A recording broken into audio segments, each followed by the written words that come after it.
উজনিৰ 4খনকৈ জিলাৰ বানাক্ৰান্তলৈ শীঘ্ৰে স্থায়ী ক্ষয়ক্ষতিৰ সাহায্য 28 আৰু 29 আগষ্টত সম্পন্ন হ'ব বানত ক্ষতিগ্ৰস্তৰ প্ৰথম পৰ্যায়ৰ জৰীপ আৰু বান ক্ষতিগ্ৰস্ত সকলো তথ্য উপলব্ধ হ'ব চৰকাৰী ৱেব পৰ্টেলত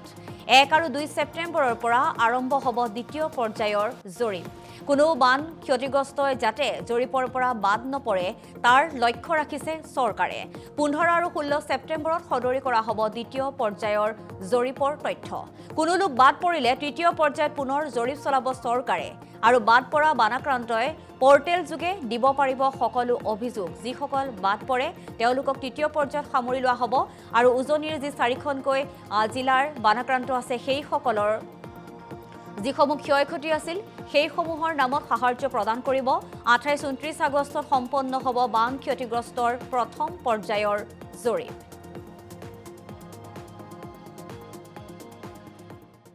আঠাইছ বা 29 আগষ্টত প্ৰথম পৰ্যায়ৰ সাৰ্ভে শেষ হোৱাৰ লগে লগে এই সাৰ্ভেত ক্ষতিগ্ৰস্ত হোৱাৰ যিখন তালিকা তাক আমি ৱেব পৰ্টেলৰ জৰিয়তে প্ৰকাশ কৰিম যাতে সকলোৱে নিজৰ নিজৰ নাম তাত আছে নে নাই ডেমেজ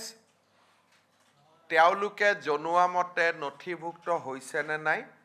তাক যাতে তেওঁলোকে পৰ্যবেক্ষণ কৰিব পাৰে প্ৰথম পৰ্যায়ৰ সাৰ্ভে শেষ হোৱাৰ পিছত ৰাইজৰ অভিযোগ থাকিব যে মোৰ নাম অহা নাই বা মই বিচৰা ধৰণে মোৰ নথিভুক্ত হোৱা নাই এই অভাৱ অভিযোগবিলাক দূৰ কৰিবৰ বাবে আমি 1 ছেপ্টেম্বৰ বা 2 ছেপ্টেম্বৰৰ পৰা দ্বিতীয় লানি জৰীপ আৰম্ভ কৰিম অৰ্থাৎ ৰাইজৰ যদি ৱেব পৰ্টেলটো চোৱাৰ পিছত ৰাইজৰ যদি অভাৱ অভিযোগ থাকে ৰাইজে কতো অভাৱ অভিযোগ দিব আহিব নালাগে প্ৰত্যেক চুবুৰীলৈ এই জৰীপকৰ্তাসকল আকৌ দ্বিতীয়বাৰলৈ যাব দ্বিতীয়বাৰৰ জৰীপ আমি 10 বা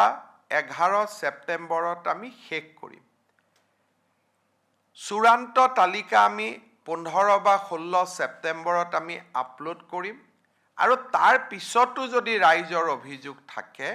আমাৰ জৰীপকৰ্তাসকল তৃতীয়বাৰলৈও আমি জৰীপ ক্ষেত্ৰলৈ যাবৰ বাবে প্ৰস্তুত হৈ থাকিম আমাৰ লক্ষ্য হ'ব যে দুৰ্গা পূজাৰ আগতে অৰ্থাৎ 9-10 অক্টোবৰৰ আগতে বা ছেপ্টেম্বৰৰ শেষলৈ যদি তৃতীয় জৰীপৰ প্ৰয়োজন নহয় আমি এই ৰেপিড এছেছমেণ্ট অনুসৰি মানুহক পাবলগীয়া ধনৰাশি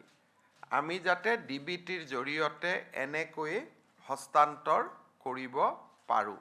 28 বা 29 আগষ্টত প্ৰথম পৰ্যায়ৰ সাৰ্ভে শেষ হোৱাৰ লগে লগে